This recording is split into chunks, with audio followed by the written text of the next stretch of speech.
Shalom. Shalom. Saya ucapkan selamat pagi, selamat berkumpul kembali di dalam ibadah kita pada saat pagi hari ini. Saya undang jemaat bangkit berdiri, kita akan memulai akan ibadah kita pada saat pagi hari ini.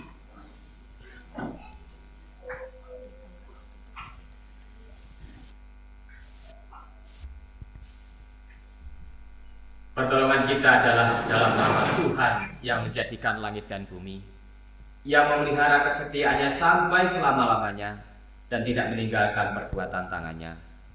Kasih karunia dan damai sejahtera dari Allah Bapa dan dari Tuhan kita Yesus Kristus menyertai kita sekalian. Amin.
Mari kita satu di dalam doa. Bapa kami yang bertata di dalam kerajaan surga, kami mengucap syukur ya Tuhan, jikalau pada saat pagi hari ini kami dapat berkumpul kembali untuk memuji Tuhan, memuliakan Tuhan, dan sebentar lagi ya Tuhan kami juga akan mendengarkan akan sebagian firman Tuhan. Biarlah setiap ibadah kami ini ya Tuhan, kiranya Tuhan senantiasa memberkati kami di dalam ibadah kami ini ya Tuhan. Ya Tuhan, kami menyerahkan untuk anak-Mu yang ambil bagian di dalam memimpin pujian, kiranya Tuhan pimpin dengan berkat yang dari Tuhan. Terima kasih ya Tuhan, kami juga menyerahkan untuk anak-anak-Mu yang saat ini melayani Engkau. Biarlah setiap pelayanan yang dilakukan dapat menyenangkan hati Tuhan. Terlebih lagi ya Tuhan, hamba menyerahkan untuk hamba-Mu yang Kau pakai di dalam menyampaikan akan firman Tuhan. Biarlah setiap firman yang disampaikannya nanti dapat menjadi berkat di dalam kehidupan kami. Terima kasih ya Bapa, dalam nama Tuhan Yesus Kristus kami berdoa dan bersyukur. Haleluya. Amin. Mari kita memuji Tuhan dengan pujian. Mulia sembah Raja mulia. Raja mulia.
pujian Kecaplah dan Lihatlah.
Sambung lagi dengan pujian Jangan Lelah.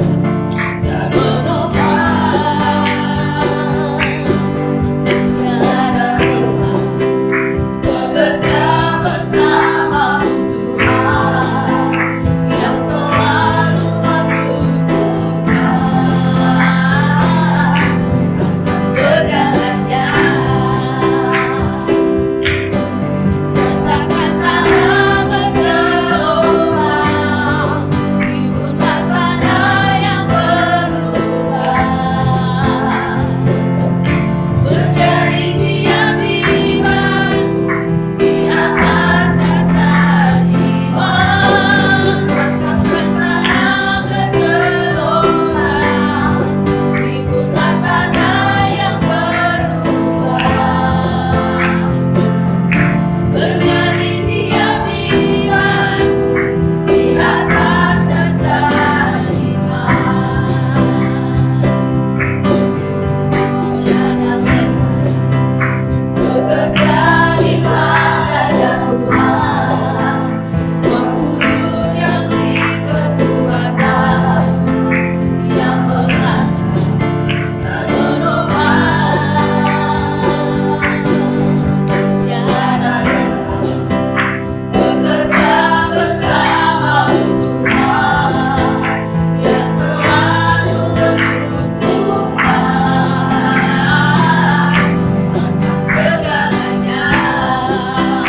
Tuhan, tiba saatnya kita akan mengikrarkan pengakuan iman rasuli. Jemaat saya undang untuk bangkit berdiri.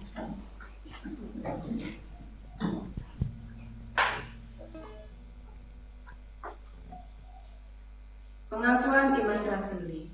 Aku percaya kepada Allah, Bapa yang Maha Kuasa, Hari di langit dan bumi, dan kepada Yesus Kristus, Anaknya yang tunggal Tuhan kita, yang dikandung dari Roh Kudus, lahir dari anak darah Maria, yang menderita sengsara di bawah pemerintahan Pontius Pilatus, disalibkan, mati dan dikuburkan, turun ke dalam kerajaan maut. Pada hari yang ketiga, bangkit pula dari antara orang mati, naik ke surga, duduk di sebelah kanan Allah, Bapa yang Maha Kuasa. Dan dari sana Ia akan datang untuk menghakimi orang yang hidup dan yang mati. Aku percaya kepada Roh Kudus, gereja yang kudus dan am, persekutuan orang kudus, pengampunan dosa, kebangkitan tubuh, dan hidup yang kekal. Amin. Untuk menyambut firman Tuhan, mari kita akan memuji Tuhan dengan pujian Firman-Mu pelita bagi kakiku.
Pujian ini mengingatkan kami Bapa bahwa firman Tuhan boleh menjadi terang bagi setiap jalan-jalan kami menghadapi kehidupan kami hari lepas hari Tuhan, sehingga kami boleh melihat rancangan Tuhan, kami boleh melihat kasih Tuhan, kami boleh melihat pemeliharaan Tuhan di dalam hidup kami, sehingga kami boleh senantiasa menyandarkan hidup kami, menyandarkan setiap hal yang ada pada diri kami di dalam Tuhan.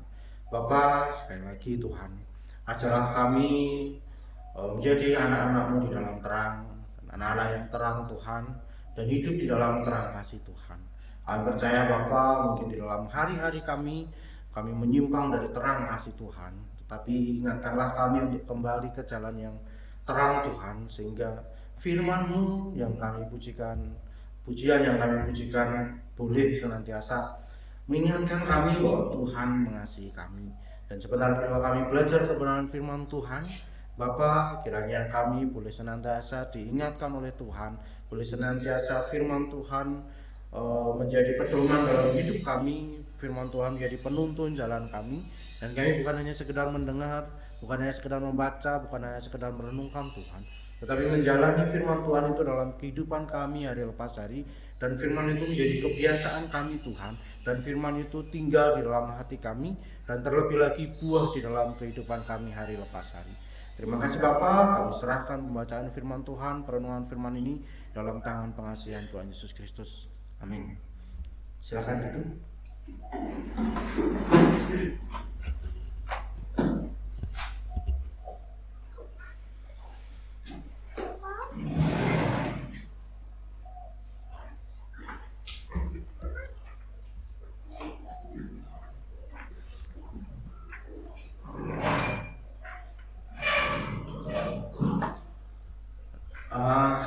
Kira-kira di tempat ini ada enggak yang enggak pernah khawatir gitu ya?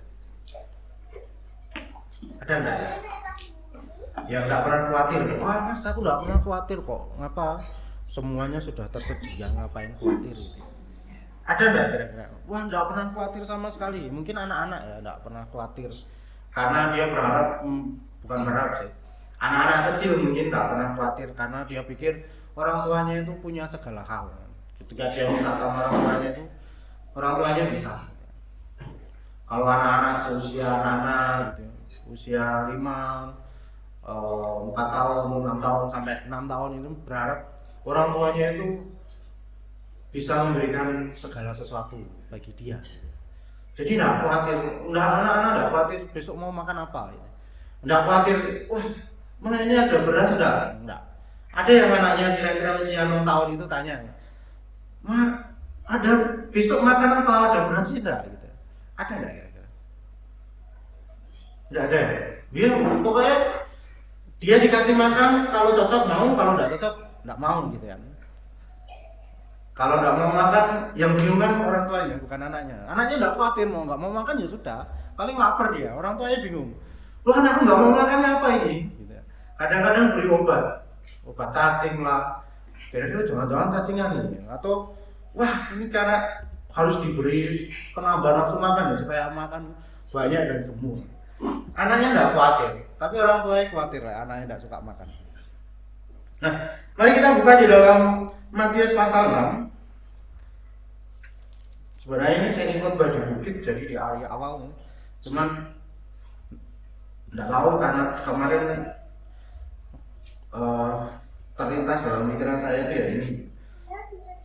Matius pasal 6 ayat 25 sampai 34. Matius pasal yang ke-6 ayat 25 sampai yang ke-34. Mungkin kita enggak bahas sampai selesai. Kalau ini sampai selesai kita khotbah bisa sampai siang. Kita dengerin sama-sama belajar bisa sampai jam 12 sebelum selesai. Matius pasal yang ke-6 ayat 25 sampai 34.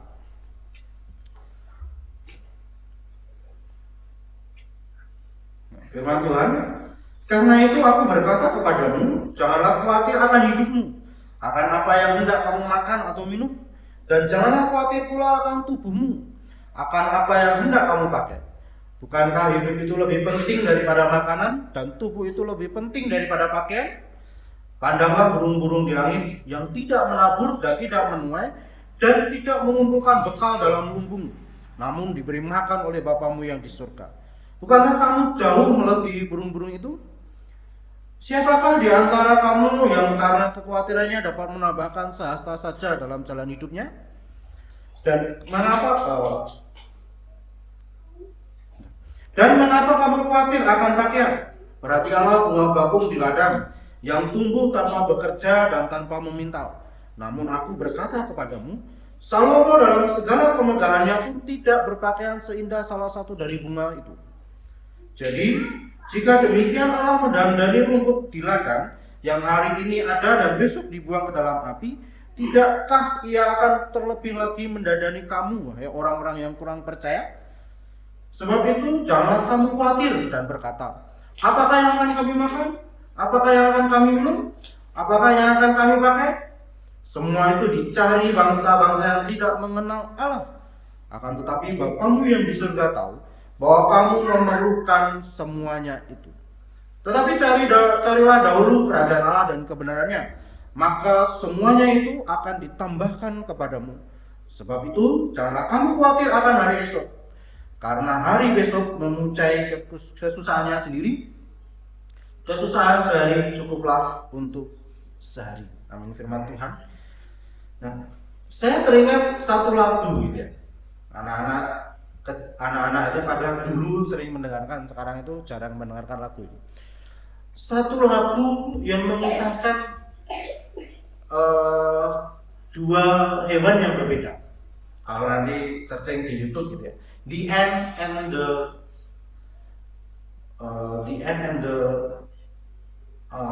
belalang. Saya lupa, the ant and the bird.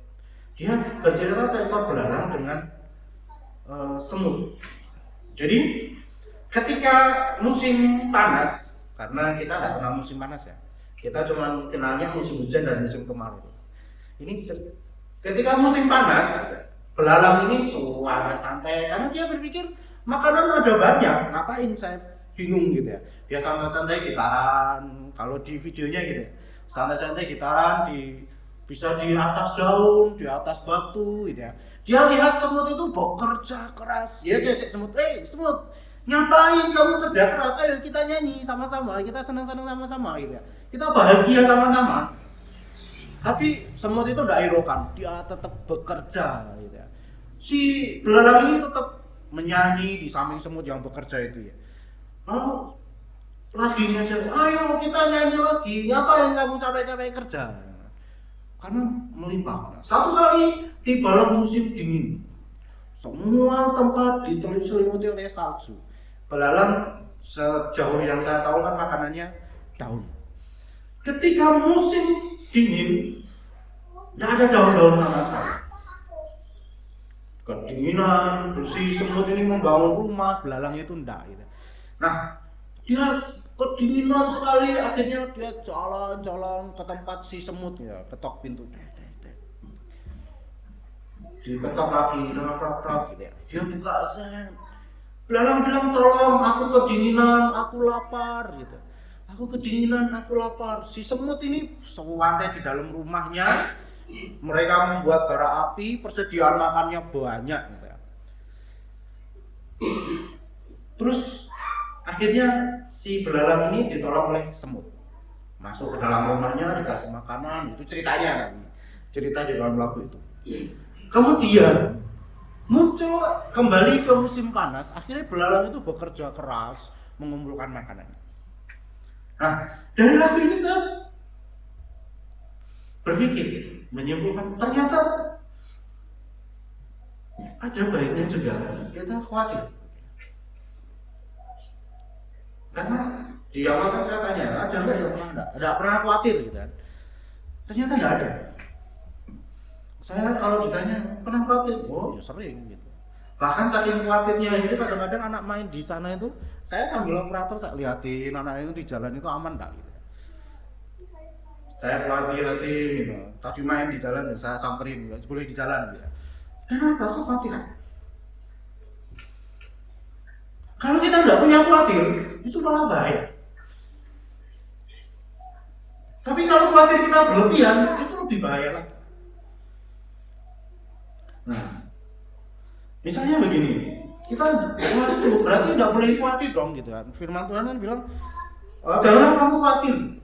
wah berarti nggak boleh khawatir dong. Misalnya gini ya, kita punya keluarga sakit gitu kan, kita nggak khawatir, wah sakit nggak apa-apa lah, pokoknya sembuh aja. Ngapain? Nggak usah khawatir, nggak perlu ke dokter, ngapain khawatir, kan cuma sakit. Ya, kira-kira ada nggak yang gitu ya? Wah anaknya sakit, oh nggak apa-apa, nggak usah khawatir. Tuhan bilang jangan khawatir, kesusahan sehari cukup untuk sehari. Gitu. Anakku sakit, nggak apa-apa, nggak usah khawatir. Gitu. Kira-kira ada nggak kayak gitu ya?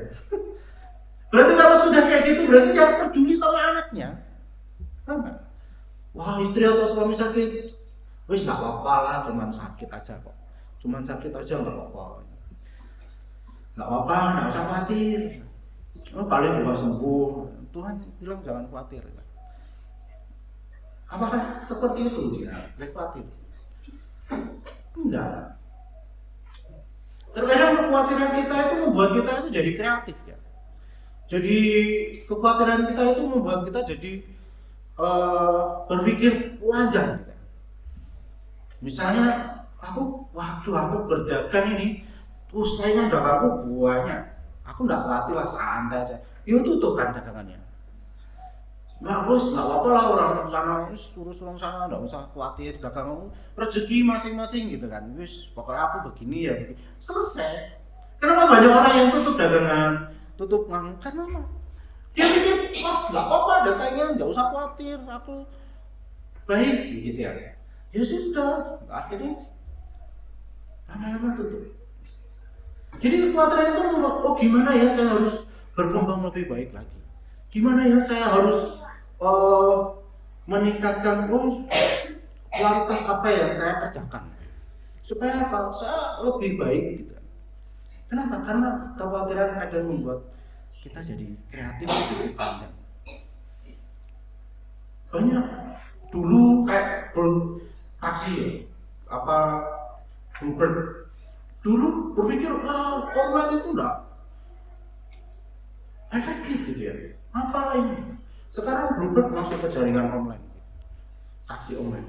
Kadang-kadang, wah aku sudah besar kok, Bluebird besar, di mana-mana ada. Tapi kalah saing sama Grab sama Gojek. Karena berpikir, wah aku sudah besar kok. Aqua, gitu ya contohnya. Aqua sudah zaman dulu kalah, aku sudah besar kok. Ketika muncul mineral, akhirnya persaingan dagang yang tidak sehat. Itu yang muncul karena merasa nyaman akan dunia sini tidak ada kekhawatiran. Tapi ketika kekhawatiran itu berlebihan, jadi bahaya juga. Karena orang mudah depresi, mudah jadi gila gitu ya, ODGJ banyak orang. Kenapa? Karena kekhawatiran yang berlebihan akhirnya jadi cemas. Ketika cemas itu berlebihan, dia akan depresi.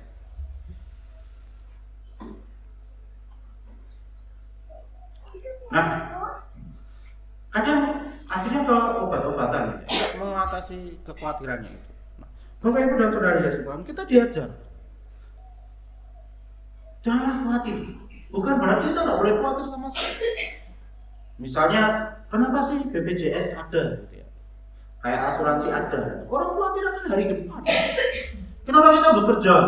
Kita khawatir akan hari esok itu makan apa? Orang yang nggak pernah khawatir, ngapain dia bekerja? Nyantai aja hidupnya. Orang nggak usah khawatir lagi. Jadi terus ngapain? Kayak kerja ngapain? Karena nggak ada alasan dalam hidupnya untuk melakukan sesuatu yang berguna. Karena kisah suka-suka aja. Nah, kekhawatiran itu sekali lagi ya, kalau berlebihan jadi kecemasan. Nah, di sini Tuhan berkata janganlah kamu khawatir akan hidupmu. Bukan berarti yang seperti saya katakan, akhirnya kita hidup seenaknya, enggak. Tapi bagaimana ketika kita khawatir, apa yang harus kita lakukan? Kita memikirkan kekhawatiran itu, atau kita memikirkan solusi dari apa yang membuat kita khawatir? Misalnya yang sekolah kan, di akhir-akhir tahun pelajaran itu khawatir, aku naik kelas enggak ya? Aku nilaiku baik atau enggak ya?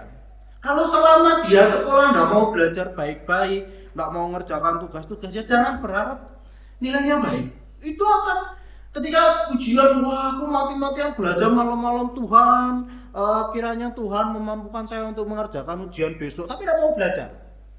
kekhawatiran yang konyol, kekhawatiran yang tidak ada manfaatnya. Orang yang belajar terus dari awal sampai akhir ketika ujian pun tetap khawatir. Kenapa? Karena ya itu, supaya dia tetap selalu berusaha bersungguh-sungguh dengan baik. Kan kalau ujian, mungkin yang ujian itu kan, kalau orang khawatir waduh nilai itu jelek, itu bisa melakukan banyak hal, bisa menyimpang. Kadang nyontek. Orang nyontek itu bukan karena dia mau dapat nilai baik, karena khawatir nilainya jelek. Dia bukan merasa aku bodoh akhirnya nyontek, tidak, karena dia khawatir dia tidak bisa mengerjakan, makanya dia nyontek. Banyak. Jadi kekhawatiran janganlah khawatir. Jangan khawatir yang berlebihan yang membuat kita itu menjadi mengkhawatirkan hal yang kita khawatirkan, sehingga kita tidak lagi fokus kepada Tuhan. Misalnya ketika kita sakit gitu ya, wah aku tidak khawatir, aku misalnya sakit darah tinggi, aku tidak khawatir kok, ada Tuhan yang besertaku. Akhirnya makan sembarangan, mati. Akhirnya kalau sakit, wah sudah sakit parah, bilang Tuhan kenapa aku sakit begini Tuhan. Duh, kenapa tidak jaga diri? Sudah tahu sakit, kamu harus mengkhawatirkan dirimu sendiri juga. Kalau sakit ya jangan sembarangan, cari solusinya. Kadang kita berpikir wah sudah dikasih obat kok, aku makan terus nanti ada obatnya kok pasti sembuh. Ya enggak. Kita harus selesaikan kekhawatiran kita, akar penyebab kekhawatiran kita itu apa. Kalau kita enggak selesaikan itu ya, kita akan selalu khawatir dan cemas, dan selalu semakin khawatir dan semakin khawatir. Lalu apa? Enggak sedikit orang karena saking khawatirnya dia enggak percaya lagi Tuhan. Misalnya hidup dari dulu miskin gitu ya, lahir miskin, besar miskin, sudah setengah tua miskin lagi gitu kan. Bisa kadang kita loh Tuhan, aku mau ikut Tuhan gitu.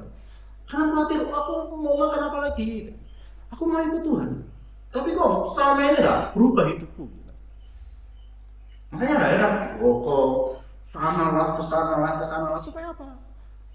Kekhawatiran dalam hidupnya itu, apa yang dikhawatirkannya itu teratasi. Makanya ada orang pergi ke dukun, karena dia untuk mengatasi kekhawatirannya. Orang pergi ke ikut pesugihan supaya dia kaya, dia untuk mengatasi kekhawatirannya. Tapi setelah melakukan hal itu, apakah kekhawatirannya selesai? Enggak, akan semakin khawatir. Kenapa? Karena dia tidak menyelesaikan kekhawatirannya itu. Dia tidak cari tahu apa penyebab dari kekhawatirannya itu. Ya, Tuhan di sini berkata, janganlah khawatir akan hidupmu, akan apa yang hendak kamu makan atau minum, dan janganlah khawatir pula akan tubuhmu, akan apa yang hendak kamu pakai. Bukankah hidup itu lebih penting daripada makanan, dan tubuh itu lebih penting daripada pakaian? Di ayat yang 25 dikatakan janganlah khawatir. Tapi Tuhan tidak tinggal diam.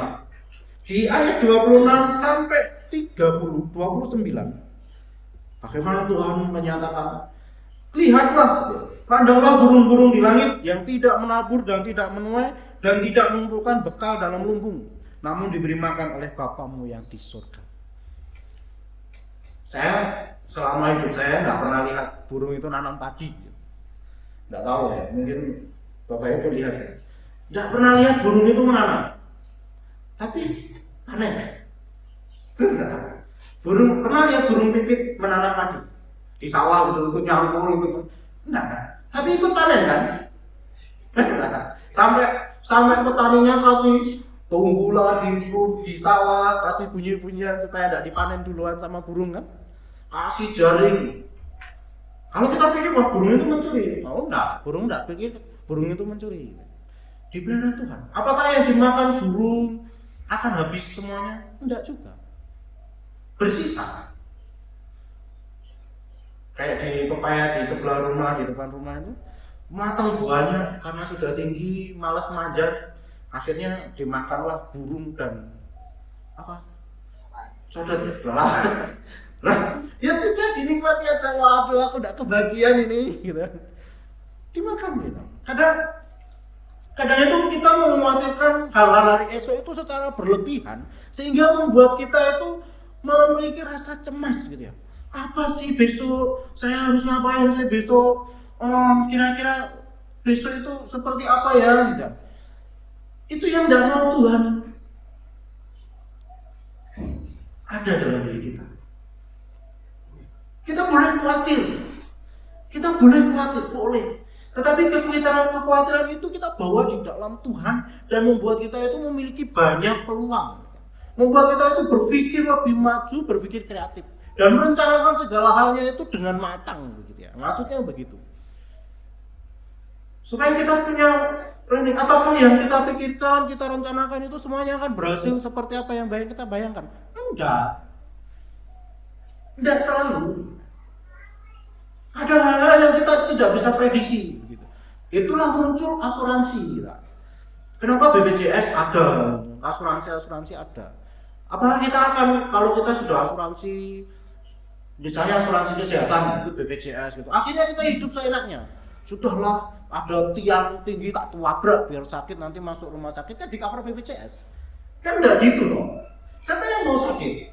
Biar BPJS kerjalah, saya sakit aja lah.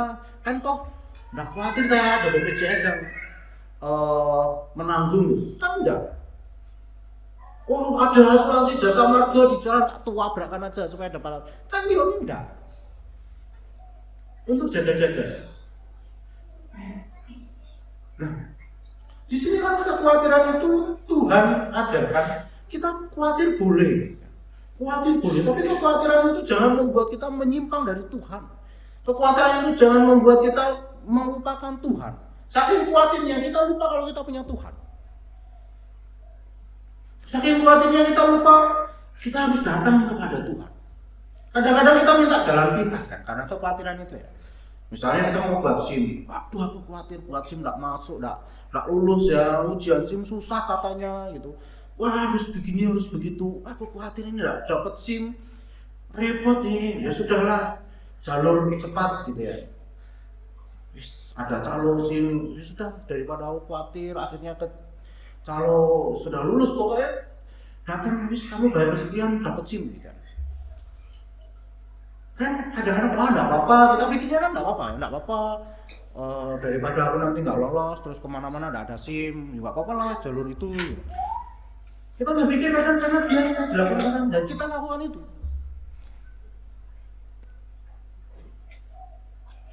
Nggak apa-apa kok, kita nggak mau nikmatin. Karena kekhawatiran kita menyimpang dari jalan Tuhan. Kita khawatir, wah aku bekerja tidak dapat ya gitu kan. Terus kasih uang amplop ya tolong nanti diterima gitu. Kenapa? Karena kekhawatiran kita lupa ke Tuhan. Ya khawatir, akhirnya pergi ke orang pintar gitu. Orang pintar kalau sakit orang pintar dokter pintar. Tapi yang celakanya orang pintar yang tidak pintar gitu kan. Wah aku sakit terus tidak sembuh-sembuh, akhirnya datang ke dukun. Wah dukunnya bilang kamu harus begini ya, oke begitu tapi tidak sembuh-sembuh gitu. Kenapa? Karena kekhawatiran kita gitu ya. Kekhawatiran kita membuat kita cemas. Kita memikirkan yang kita khawatirkan bukan apa sih yang menyebab saya khawatir itu. Sehingga kita lupakan Tuhan. Kita lupakan, wah pernyataan Tuhan selama ini baik ya sama saya. Kita lupa itu. Kenapa? Karena kita fokus pada kekhawatiran itu. Tuhan tidak mau kita fokus pada kekhawatiran itu. Kita mau Tuhan fokus pada kita. Tuhan mau kita fokus pada Tuhan.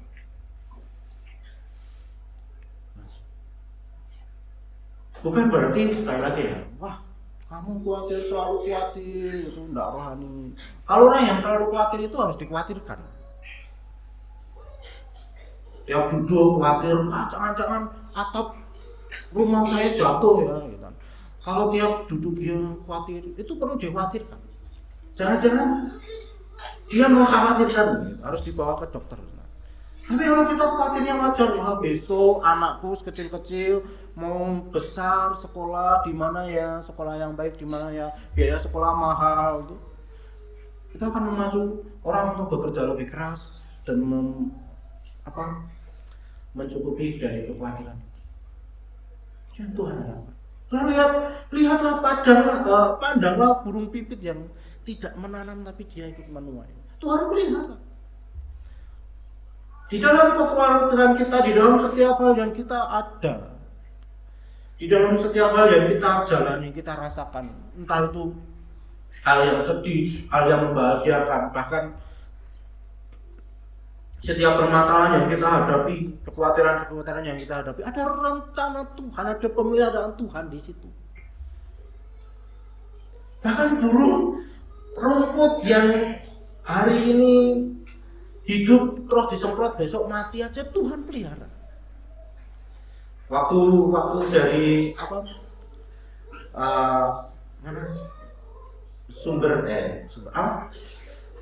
tempatnya Pak Wiji loh, agak kesini gitu. Saya lupa lagi namanya. Agak kesini kan lewat hutan. Di hutan itu kan ada bunga-bunga gitu kan. Ada rumput yang bunga-bunga itu, terus ada pakis itu. Istri bilang, ini kalau sudah besar lagi jadi uang ini. Satu tangkainya bisa 1.500 ini. Ya, rumput aja dia mikir, oh ini bisa jadi uang gitu kan. Ada namanya. Dan kalau Bapak Ibu cek di Shopee begitu ya, pakis kering itu mahal. Kadang-kadang kita nggak mikir, wah itu rumput loh. Kalau dikemas sedemikian rupa bisa jadi mahal ternyata. Kadang-kadang kita lupa ada pemeliharaan Tuhan di situ sehingga kita fokus pada apa yang kita pikirkan aja. Nah, di bagian yang terakhir ya 34 dikatakan, sebab itu janganlah kamu khawatir akan hari esok, karena hari besok mempunyai kesusahannya sendiri. Kesusahan sehari cukuplah untuk sehari. Ini saya dulu pikir, oh iya ya saya harus santai, ngapain saya mikirkan ke hari esok gitu ya. Waktu saya di Papua itu, orang Papua itu memegang prinsip ini, ayat 34. Kesusahan sehari cukuplah untuk sehari. Ya, besok ada kesusahannya sendiri. Dan celakanya itu dipahami hanya seperti itu toh. Jadi waktu saya di Papua itu orang dapat uang 30 juta. Kesusahan sehari untuk sehari. 30 juta habis dalam sehari. Besok ada kesusahannya sendiri mas, tenang aja gitu. Tuhan tolong kok. Ngaco ini orang. Besok ya tinggal kembali lagi. Loh kenapa makannya kok beda? Oh sudah habis uangnya. Saya harus kembali bekerja lagi gitu. Nah kan bertumbuh gitu. Kadang-kadang kan gitu ya. Kita dapat uang sebanyak itu. Oh uang ini karena bukan hasil dari payah yang payah beneran gitu.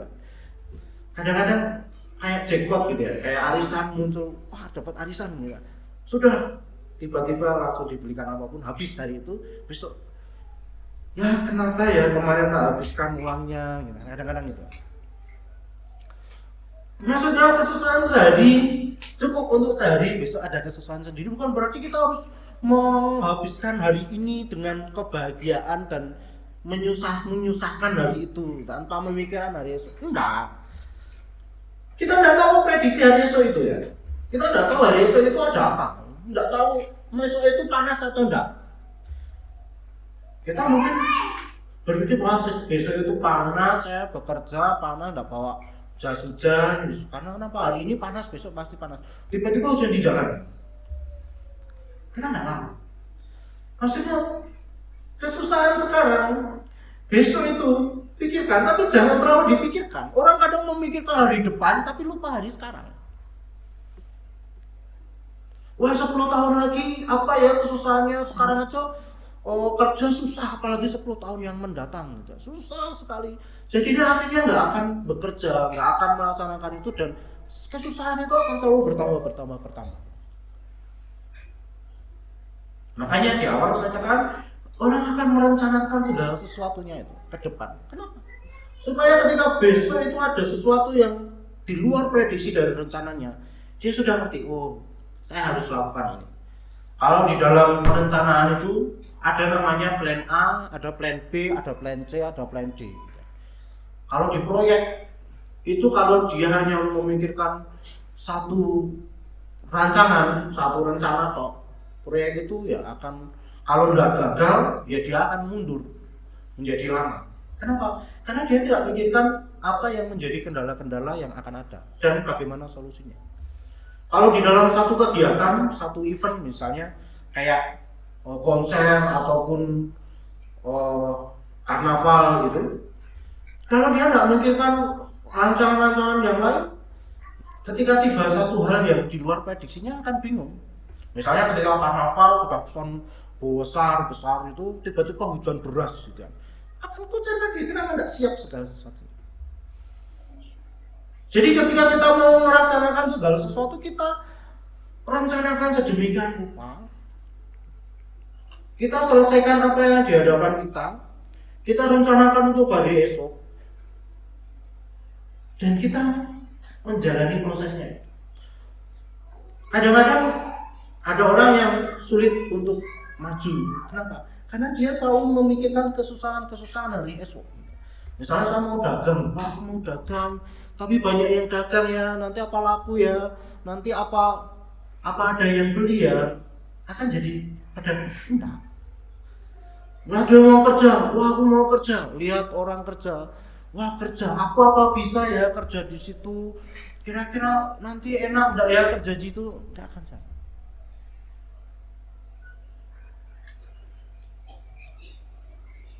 Ketika kita mau melangkah, kita sudah memikirkan kekhawatiran di depan itu, kita nggak akan jadi melangkah. Mau ke gereja, aduh, aku ke gereja nanti ini ya, nanti itu ya, khawatir ini, khawatir itu, ya nggak jadi ke gereja lah. Jangan-jangan di jalan nanti ada ini, aku begini, waduh begitu, nah, selesai aja. Kadang-kadang kita, waduh, aku mau berdoa tiap malam. Biasanya kan yang susah itu kita mendisiplinkan waktu untuk senantiasa dekat dengan Tuhan. Ada aja, kadang besok aja lah, masih ada waktu ya. Berdoa waktu tidur ataupun ketika malam kita berdoa gitu. Hari pertama semangat berdoa, besok itu capek lah, besok lagi atau nantilah ke 12 gitu. Kenapa? Karena kadang-kadang kalau kita terlalu khawatir akan hari esok itu, kita terlalu santai akan hari esok. Tidak apa-apa, masih ada hari esok. Kita tidak tahu apakah hari esok atau ada enggak. Siapa yang berani pastikan hari esok itu ada? Ya ada. Siapa yang mau pastikan hari esok itu sama seperti hari ini? Ya ada.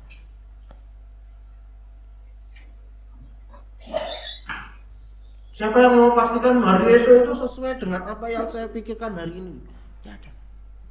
Tapi ketika kita terlalu mengkhawatirkan hari esok dan melupakan hari ini, itu yang celaka. Bapak Ibu dan Saudara dikasih Tuhan, sekali lagi, janganlah khawatir. Bukan berarti kita tidak boleh khawatir sama sekali. Bukan berarti kekhawatiran itu membuat kita tidak rohani, enggak. Tapi kekhawatiran itu membuat kita itu lebih dekat dengan Tuhan. Kekhawatiran itu membuat kita bertanya pada Tuhan, Tuhan apa yang akan saya kerjakan hari esok? Tuhan apa yang harus saya kerjakan hari ini? Tuhan bagaimana saya harus mengerjakannya? Tuhan apa yang saya kerjakan ini sudah sesuai dengan Tuhan atau belum? Ketika kita ada masalah pun, Tuhan apa yang jadi sumber masalah ini Tuhan? Tuhan bagaimana cara menyelesaikan masalahnya? Bukan berarti kita terus doa atau diam, enggak. Di dalam kekhawatiran itu kita tetap bekerja. Dan di dalam setiap kekhawatiran yang kita alami, Tuhan memiliki rencananya. Ada pemeliharaan Tuhan di situ. Tuhan tidak menjanjikan kamu ikut saya itu kamu akan menjadi orang yang enak, orang yang kaya, enggak, kesusahan enggak. Kalau kita baca seluruh Alkitab, Tuhan menjanjikan kita akan hidup tidak ada masalah. Tetapi Tuhan berkata kalau kamu mau ikut aku, pikulah salib. salib itu berat. Salib itu penuh penderitaan. Salib itu penuh masalah. Tapi bagaimana kita kuat memikul salib itu kalau kita tidak bersandar pada Tuhan? Makanya ada orang putus di tengah jalan, dia meninggalkan salib Tuhan karena kekhawatiran. Khawatir nggak dapat jodoh, khawatir nggak dapat makan, khawatir nggak bisa kaya, khawatir Tuhan nggak cukupkan apa yang jadi kebutuhan kita, khawatir aku nggak naik jabatan, khawatir aku nggak dapat pekerjaan, akhirnya meninggalkan Tuhan. Banyak yang seperti itu. Terlalu khawatir akan membuat kecemasan, terlalu cemas membuat depresi, terlalu depresi ya seperti orang yang jalan terus di pinggir jalan, tidak tahu tentu arah. Mari kita sama-sama mengingat setiap kekhawatiran kita, setiap permasalahan yang kita alami ada pemeliharaan Tuhan. Hari ini kesusahan hari ini cukup untuk hari ini. Besok ada kesusahan sendiri. Tapi janganlah terlalu memikirkan kesusahan hari esok. Kita selesaikan hari ini, kita tatap hari esok. Jadi kita siap-siap untuk menatap kesusahan hari esok. Kesusahan hari esok kita hadapi esok dengan penuh semangat di dalam Tuhan. Hari esoknya lagi ada kesusahan. Selalu begitu. Tapi ketika kita fokus pada kesusahan hari esok, kita melewatkan kesusahan hari ini, kita akan hilang kesempatan untuk lebih baik di hari esok. Mari kita berdoa. Tuhan adalah Bapa kami yang bertata di kerajaan surga. Ajarlah kami Tuhan untuk tidak terlalu khawatir berlebihan di dalam Tuhan, sehingga membawa kami akan kecemasan di dalam bagaimana kami harus menghadapi hidup kami harus menghadapi hari-hari kami Tuhan, baik di dalam pekerjaan, di dalam rumah tangga, di dalam pendidikan, di lingkungan sekitar kami Tuhan. Ajarlah kami untuk senantiasa mengingat Tuhan di dalam setiap permasalahan yang kami hadapi Tuhan. Ada pemeliharaan Tuhan, ada penyertaan Tuhan, ada kasih Tuhan, sehingga ketika kami khawatir yang berlebihan dan ketika kami cemas, kami melihat Tuhan ada bersama-sama dengan kami, sehingga kami boleh memikirkan apa yang menjadi penyebab dari kekhawatiran kami, sehingga kekhawatiran itu boleh mendekatkan kami kepada Tuhan. Jangan Kau izinkan kami Tuhan, ketika kami mengalami kekhawatiran, kami mencari jalan pintas yang tidak berkenan bagi Tuhan. Karena mungkin di dalam kekhawatiran kami tidak bisa mengontrol diri kami tidak bisa mengontrol pikiran kami, sehingga kami mungkin boleh terbuai oleh rayuan-rayuan orang atau promosi orang, kata-kata orang untuk melakukan hal yang tidak berkenan bagi Tuhan. Ingatkan kami Bapa, Roh Kudus-Mu senantiasa menyertai kami ketika kami berpikir untuk menyimpang dari ketetapan Tuhan, menyimpang dari kebenaran firman Tuhan. Tuhan boleh arahkan kami. Ajarlah kami sekali lagi Bapa untuk menghadapi kekhawatiran kami dengan penuh kasih dan kekuatan daripada Tuhan. Terima kasih Bapa, terima kasih juga Tuhan, karena kasih Tuhan yang tidak ada hentinya bagi kami. Dan sekali lagi Tuhan, ingatkan kami betapa Tuhan mengasihi kami, dan ajarlah kami untuk mengasihi Tuhan sebagaimana Tuhan mengasihi kami Bapa. Terima kasih, demi nama Tuhan Yesus kami berdoa dan mengucap syukur. Amin.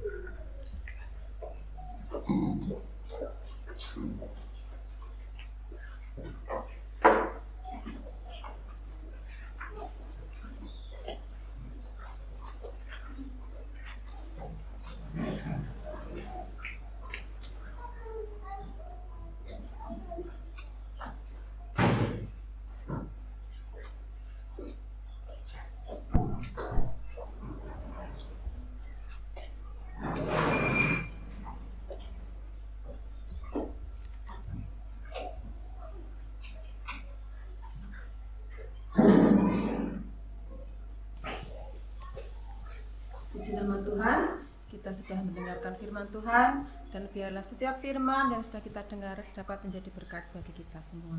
Mari kita akan meresponi firman Tuhan dengan pujian, kekuatan, serta penghiburan. Kekuatan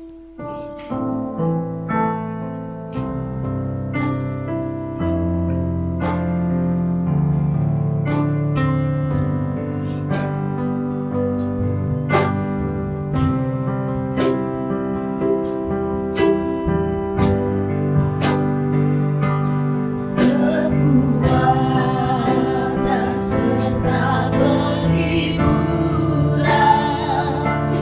diberikan Tuhan padaku. Tiap hari aku dibimbingkan, tiap jam dihibur hatiku, dan sesuai dengan firman Tuhan, ku diberikan apa yang perlu, suka dan duka perhatian, memperkuat imanku.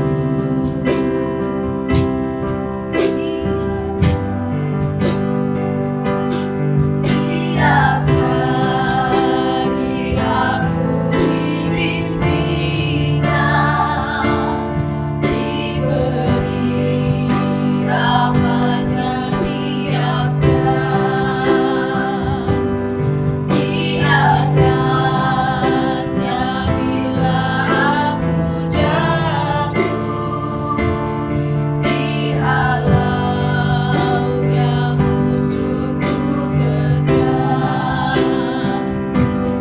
Yang namanya Raja Maha Kuasa, Bapa yang kekal dan abadi, menimbangi duka dengan suka, dan menghibur hati yang sedih. Nama Tuhan. Untuk selanjutnya yaitu doa syafaat. Mohon dengan kasih untuk yang bertugas memimpin kita dalam doa syafaat. Terima kasih. Mari kita berdoa. Sabar dan suka kami ucapkan kepada Tuhan untuk Bapak Tuhan dan ibadah kita sampai hari ini Tuhan. Saat ini Tuhan yang nama-Mu disebutkan ya Tuhan. Kami akan berdoa syafaat ya Bapak. Yang pertama kami berdoa menyerahkan gereja kami tempat ini ya Tuhan. Kami bersyukur kalau kami berada di mana ada kami di gereja tempat ini ya Tuhan. Kami yakin dan percaya karena kami berdoa Tuhan. Kami karena Tuhan telah memilih kami Tuhan untuk gereja tempat ini ya Tuhan. Dan karena itu ya Tuhan kami rindu gereja kami tempat ini semakin hari semakin berkembang ya Tuhan. Terlebih untuk memberkati setiap kami jemaat di tempat ini ya Tuhan. Setiap program dan rencana dari gereja kami ini ya Tuhan yang kau campur tangan memberikan rencana yang terbaik untuk gereja kami ini ya Tuhan. Kami juga berdoa ya Tuhan, Tuhan orang yang mau pakai melayani tempat ini ya Tuhan. Kami berdoa untuk Bapak mulia dari keluarga ya Tuhan, Bapak Petrus keluarga. Kiranya Tuhan yang akan berkati hamba-Mu ini ya Tuhan yang mau pakai melayani tempat ini. Kau berkati setiap usahanya, Kau berkati setiap pelayanannya ya Tuhan, Kau berkati setiap pekerjaannya ya Tuhan. Bahkan apapun yang hamba-Mu ini perlukan ya Tuhan yang akan mencukupkan ya Tuhan. Terima kasih ya Tuhan, juga Engkau berkati kesehatan dari hamba-Mu ini ya Tuhan. Supaya ya Tuhan hamba-Mu semakin hari semakin dekat lagi ya Tuhan, Kau pakai untuk memberkati setiap kami jemaat-Mu di tempat ini ya Tuhan. Terima kasih Bapa, terima kasih ya Yesus. Kami juga berdoa untuk setiap ibadah yang sudah ada di gereja kami ini ya Tuhan. Begitu ibadah minggu, begitu ibadah rumah tangga setelah minggu remaja, maupun ibadah yang lain ya Tuhan. Ya Tuhan yang memberkati ibadah-ibadah kami ini ya Tuhan. Sehingga melalui ibadah-ibadah yang sudah ada ini ya Tuhan, dapat membangun setiap iman kami, dapat mendewasakan setiap iman kami ya Tuhan. Terima kasih Bapa, terima kasih Yesus. Kami juga berdoa ya Tuhan untuk setiap jemaat-Mu ya Tuhan yang hari ini sudah hadir ya Tuhan. Kalaupun kami datang kami ingin bahwa setiap pergumulan kami ya Tuhan, kami menyerahkan semuanya dalam tangan-Mu ya Tuhan. Kalau kami datang dengan pergumulan sakit penyakit ya Tuhan, kelemahan tubuh ya Tuhan yang akan menjamah setiap kami, berikan kesehatan kekuatan buat setiap kami ya Tuhan. Kalau kami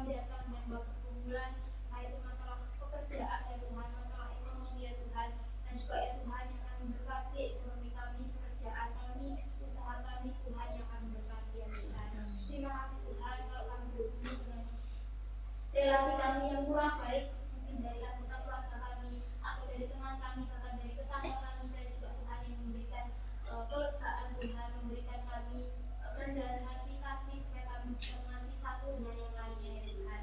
Terima kasih Bapa, terima kasih ya Yesus. Kiranya kami boleh keluar dari gereja ini ya Tuhan, kami boleh membawa hati yang bersukacita, hati yang dimenangkan oleh Tuhan, sehingga di lingkungan masyarakat ya Tuhan kami boleh keluar, kami dapat menjadi contoh yang baik ya Tuhan bagi orang-orang sekitar kami ya Tuhan, sehingga banyak orang-orang yang terberkati oleh karena kami ya Tuhan, sehingga mereka boleh melihat bahwa kami adalah anak-anak Tuhan.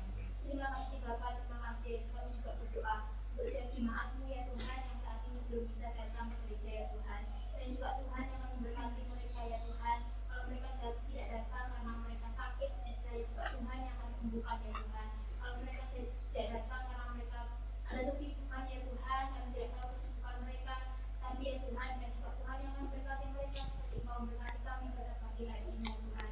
Kami rindu hari minggu depan ya Tuhan, mereka boleh bersama-sama datang untuk beribadah, memuji dan bersama-sama bersama-sama dengan kami ya Tuhan. Terima kasih Bapa, terima kasih Yesus. Kami juga berdoa ya Tuhan, setiap kami jemaat-Mu, mulai dari balita, mulai dari bayi, balita, anak-anak ya Tuhan, remaja, pemuda, orang tua sampai ke lansia ya Tuhan. Kau yang akan memberkati setiap kami ya Tuhan. Berdoa ya Tuhan untuk anak-anak yang besok Senin ya Tuhan akan mulai masuk ke sekolah, mulai dari baru ya Tuhan. Berikan semangat baru untuk mereka ya Tuhan, sehingga mereka boleh ke sekolah dengan semangat, boleh mencapai cita-cita mereka yang mereka inginkan ya Tuhan, dapat membanggakan kedua orang tua mereka, terlebih ya Tuhan menjadi anak yang takut akan Tuhan. Terima kasih Bapa, kami juga berdoa untuk setiap orang remaja muda, dan juga Tuhan yang akan terus membimbing anak mereka ya Tuhan, sehingga mereka tidak jatuh di dalam pergaulan bebas, tidak jatuh dalam pergaulan yang nantinya akan merusak masa depan mereka ya Tuhan, supaya mereka terus berada di jalan Tuhan, sehingga mereka menjadi pemuda remaja yang bisa menjadi garam dan terang di lingkungan teman-temannya ya Tuhan.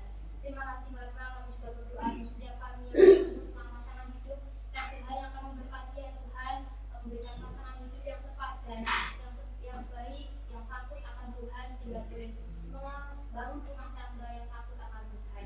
Terima kasih Bapa, terima kasih Yesus. Kami juga berdoa untuk kami yang bergumul tentang pekerjaan Tuhan, dan Tuhan yang akan menyediakan pekerjaan yang sesuai dengan apa yang kami butuhkan ya Tuhan, sesuai bakat dan kemampuan kami ya Tuhan, sehingga kami boleh mendapatkan pekerjaan, dan terlebih ya Tuhan kami boleh memuliakan nama-Mu ya Tuhan melalui pekerjaan kami. Terima kasih Bapa, terima kasih Yesus. Kami juga tidak lupa ya Tuhan berdoa untuk para lansia Tuhan, dan Tuhan yang akan memberkati orang tua kami, kiranya Tuhan yang akan memberikan sukacita buat para lansia ini Tuhan di masa tuanya, kiranya Tuhan menambahkan hati yang bersukacita, bahkan di masa tuanya hidup mereka tetap terus mengandalkan Engkau ya Tuhan. Berikan kesehatan untuk mereka ya Tuhan, di saat ini mereka sedang merasakan sakit, ya Tuhan menjamah setiap bagian tubuh yang sakit dalam tubuh mereka, sehingga mereka dapat merasakan mujizat yang diberikan Tuhan. Terima kasih Bapa, terima kasih Yesus. Kami tidak lupa juga berdoa untuk bangsa dan negara kami ya Tuhan.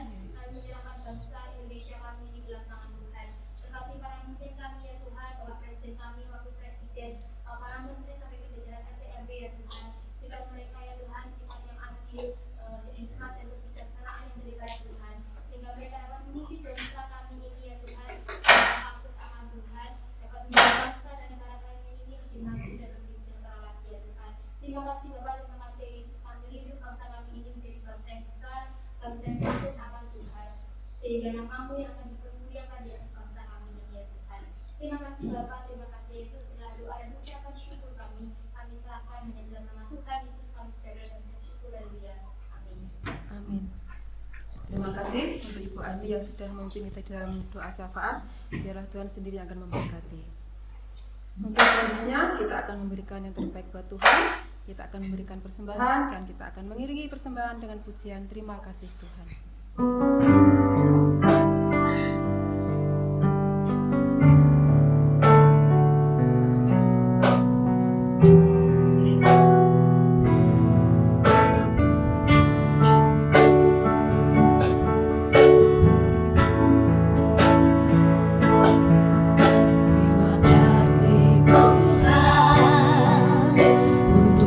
Kasih setiamu yang kuat.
Terima kasih.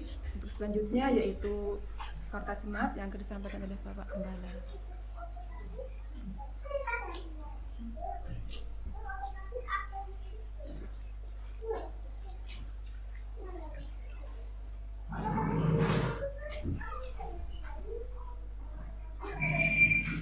Puji Tuhan, terima kasih kepada para pelayan Tuhan.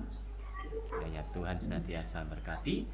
Sebelum Marta, mari kita akan bangkit berdiri untuk kita akan akhiri di dalam ibadah kita dengan doa berkat.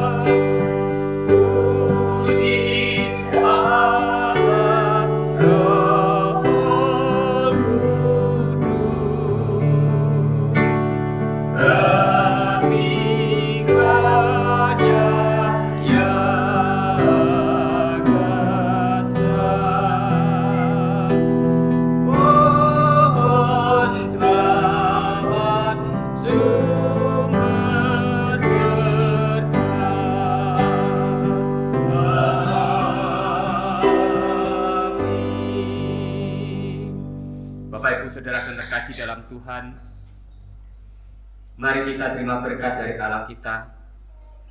Karena itu arahkan hati kepada Tuhan dan pulanglah dengan membawa sukacita, serta jadilah pelaku-pelaku firman yang setia. Kasih karunia dari Allah Bapa, damai sejahtera di dalam Yesus Kristus Tuhan dan Juru Selamat kita, kekuatan, penghiburan, pimpinan, penyertaan dari Roh Kudus senantiasa ada bersama dengan kita mulai hari ini sampai selama-lamanya. Amin, amin, amin. Amin.